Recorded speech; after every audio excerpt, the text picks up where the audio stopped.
Brought to you by Technopova Curve 5G. Discover new horizon. आखिर क्यों कहा जा रहा है यूक्रेन के इस हमले को कि यह रूस पर पर्ल हार्बर जैसा हमला है। दरअसल रूस पर जो हमला हुआ अमेरिका के पर्ल हार्बर अटैक जैसा बताया जा रहा है। जिस तरह से पर्ल हार्बर पर हमला किया गया वैसे ही रशियन एयरबेसिस पर हमला किया गया। रूस के पर्ल हार्बर के रूप में अब इसको जाना जाएगा, यह कहा जा रहा। और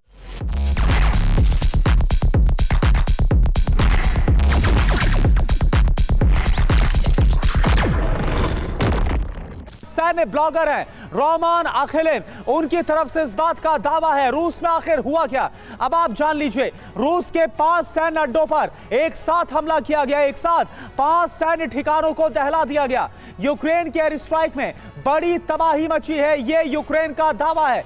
4 एयर बेसिस और 1 नेवल बेस पर अटैक किया गया एक साथ।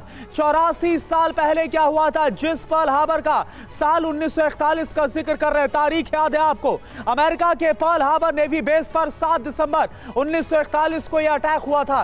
सेकेंड वर्ल्ड वॉर के दौरान जापान का यह हमला था। यह देखिए तारीख, 7 दिसंबर 1941 को पर्ल हार्बर पर अटैक हुआ था। अहले सुबह 7:48 पर अचानक से सैकड़ों की संख्या में जो एयरक्राफ्ट थे जापान के, वो अटैक कर देते हैं। अमेरिकी नेवी के दर्जनों की संख्या में जो युद्धपोत हैं वो डूब गए थे। 188 एयरक्राफ्ट तबाह हो गए थे। अमेरिकी सेना के कई जहाज डूब गए थे। अमेरिका के करीब 3600 सैनिकों की मौत हो गई थी। और इसके बाद अमेरिका भी वर्ल्ड वॉर 2 में कूद गया था। समीर जी हां, 7 दिसंबर 1941 की वो तारीख एक बार फिर सबके जहन में घूम रही है। अब आपको हम टीवी 9 भारतवर्ष पर 2 तस्वीरें दिखाने जा रहे हैं। इंफॉर्मेशन वॉल का हम रुख करते हैं। 2 तस्वीरें आपके सामने, ये देखिए 1941 को पर्ल हार्बर, ये है वो अटैक, जापान का वो अटैक जिसके बाद अमेरिका ने जो किया वो इतिहास उसका गवाह है। और अब 2025 में रूस में जिस तरह से एक के बाद एक एयरबेसेस को निशाना बनाया गया है, यूक्रेन की तरफ से बड़े अटैक्स को अंजाम दिया गया है, उसके बाद यह कहा जाने लगा है कि 1941 को, दिसंबर 1941 में सेकेंड वर्ल्ड वॉर के दौरान जिस तरह का अटैक पर्ल हार्बर में किया गया था, यह उसी तरह का अटैक है। और उसके बाद यानी 1941 के इस अटैक के बाद जापान में कैसा परमाणु विध्वंस कराया अमेरिका ने, इसकी गवाह दुनिया है। रूस इस वक्त गुस्से की आग में जल रहा है। इसका अंजाम क्या हो सकता है, यह सबसे बड़ा सवाल है। हमारे साथ तमाम खास मेहमान जुड़ चुके हैं। मेजर जनरल एसवीपी सिंह हमारे साथ हैं, एयर कमोडोर अश्विंदर सिंह बहल हमें ज्वाइन कर चुके हैं, प्रोफेसर संजय भारद्वाज विदेश मामलों के जानकार हमारे साथ हैं, मुकेश कौशिक जी फॉरेन एक्सपर्ट हैं हमारे साथ हैं, और हमारे 2 सहयोगी मनीष झा और सुमित चौधरी भी हमारे साथ बने हुए हैं। मनीष, इस बात में कितना दम है कि रूस भी इसे पर्ल हार्बर जैसा अटैक माने? क्या यह मुमकिन नजर आ रहा है? गुस्सा अपनी जगह है, लेकिन 3 साल के इस युद्ध में हमने देखा है व्लादिमीर पुतिन ने जितना संयम बरता वो अपने आप में दुनिया के लिए एक उदाहरण है। लेकिन अब ऐसा हमला यूक्रेन की तरफ से जिसकी कल्पना रूस ने नहीं की थी, अंजाम क्या हो सकता है? देखिए, इसमें कोई दो राय नहीं है कि इस हमले के बाद से रूस में खासकर प्रेसिडेंट पुतिन पर बहुत दबाव है कि वो इसका पलटवार करे, वो इसका जवाब दे। लेकिन ये भी बात सच है कि रूस वैसा जवाब नहीं देगा जैसा अमेरिका ने जापान के साथ किया। यहाँ पर रूस जिम्मेदारी दिखाने वाला है, कम से कम ये बात तो तय है। हाँ, जवाब के तौर पर उसके पास तमाम दूसरे तरह के हथियार हैं, जिसमें कि ऑर्सेनिक मिसाइल की भी बात कही जा रही है, और आगे जवाब दिया भी जाएगा। लेकिन अगर आप देखें तो रूस ने जिस संयम का परिचय दिया है 3 साल में, आगे रूस चाहता भी नहीं है कि दुनिया उनसे ये सवाल करे कि जब आपको मौका मिला तो आपने भी परमाणु बम चलाया था। हाँ, ये बात जरूर है कि यूक्रेन को हासिल क्या होगा। पर्ल हार्बर अटैक के बाद भी जापान जंग नहीं जीता था, उसी तरह से यूक्रेन को हासिल नहीं हुआ।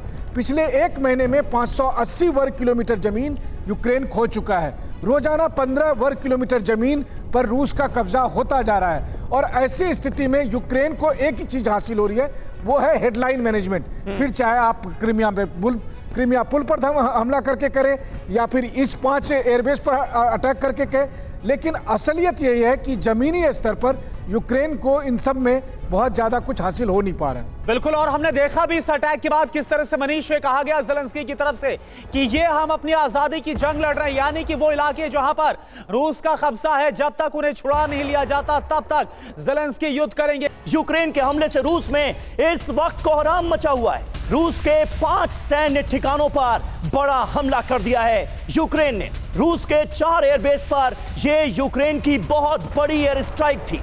यह ऐसी एयर स्ट्राइक थी जिसकी कल्पना रूस ने नहीं की थी।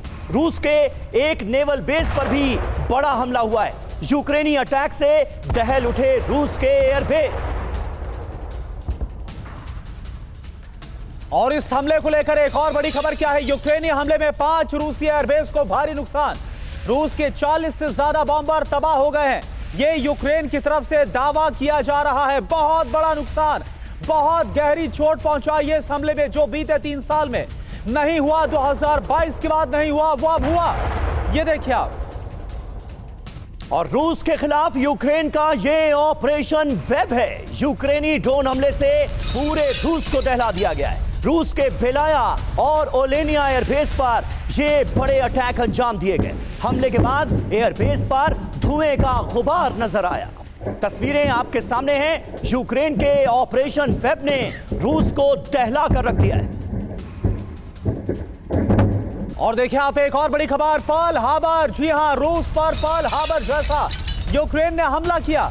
यूक्रेन ने पर्ल हार्बर जैसा अटैक किया। एक्सपर्ट्स ये बता रहे हैं यूक्रेन ने रूस के 5 सैन्य बेसिस पर एक साथ टारगेट किया।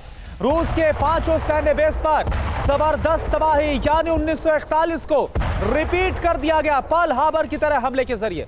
देखिए, ये अपने आप में बहुत बड़ी खबर है। रूस के 4 एयरबेस को जिस तरह से यूक्रेन ने निशाना बनाया है, इसके बाद पुतिन का गुस्सा 7वें आसमान पर है। स्पाइडर वेब 18 महीने की पूरी प्लानिंग के बाद यूक्रेन ने इन बड़े हमलों को अंजाम दिया है। और खास बात यह रही कि ये सभी हमले पूरी तरह से कामयाब रहे। रूस दहल गया। पर्ल हार्बर जैसा ये बड़ा हमला माना जा रहा है। Brought to you by Technopova Curve 5G. Discover new horizon.